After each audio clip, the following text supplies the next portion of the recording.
নমস্কার বন্ধুরা, আপনাদের সকলকে আরও একবার স্বাগতম জানাই। আজকের ভিডিওতে আমরা দেখব কিভাবে মাত্র 2 মিনিটের মধ্যে আপনারা নিজেরাই দেখতে পারবেন এসসি এসটি ওবিসি সার্টিফিকেট বাতিল হয়েছে কিনা। অনেকেই এই বিষয়টা নিয়ে চিন্তায় আছেন, তাই পুরো প্রক্রিয়াটা ধাপে ধাপে আমি দেখিয়ে দিচ্ছি।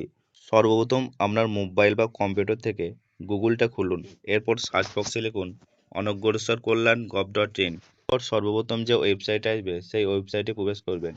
তো ওয়েবসাইটে ঢোকার পর একটু নিচের দিকে স্ক্রোল করবেন, সেখানে নোটিশ বোর্ড বলে একটি অপশন দেখতে পাবেন। এই অংশে বিভিন্ন গুরুত্বপূর্ণ বিজ্ঞপ্তি প্রকাশ করা হয়। যদি সাম্প্রতিক সময়ে কোনো কাস্ট সার্টিফিকেট বাতিলের তালিকা প্রকাশ হয়ে থাকে, তাহলে সেখানে ক্যান্সেলেশন অফ কাস্ট সার্টিফিকেট বা একই ধরনের শিরোনামের নোটিশ দেখতে পাবেন। অনেক সময় একাধিক তালিকাও প্রকাশিত থাকে, তাই সবসময় সবচেয়ে নতুন বা সাম্প্রতিক নোটিশটা নির্বাচন করবেন।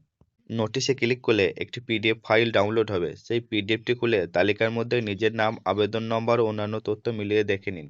যদি আপনার তথ্য এই তালিকায় থাকে, তাহলে বুঝতে হবে সংশ্লিষ্ট কর্তৃপক্ষ সার্টিফিকেটটা বাতিল করেছে। আর যদি আপনার নাম না থাকে, তাহলে সেই তালিকায় আপনার সার্টিফিকেট বাতিলের কোনো তথ্যই নেই। এখন প্রশ্ন হচ্ছে, যদি ভুলবশত সার্টিফিকেট বাতিল হয় তাহলে কি করবেন? তো সেক্ষেত্রে দুশ্চিন্তা করবেন না। আপনার সমস্ত প্রয়োজনীয় নথি, যেমন সার্টিফিকেটের কপি, পরিচয়পত্র এবং যেসব কাগজপত্র প্রয়োজন, সেগুলো নিয়ে আপনার এলাকায় সাব ডিভিশনাল অফিসার বা এসডি অফিসে যোগাযোগ করুন।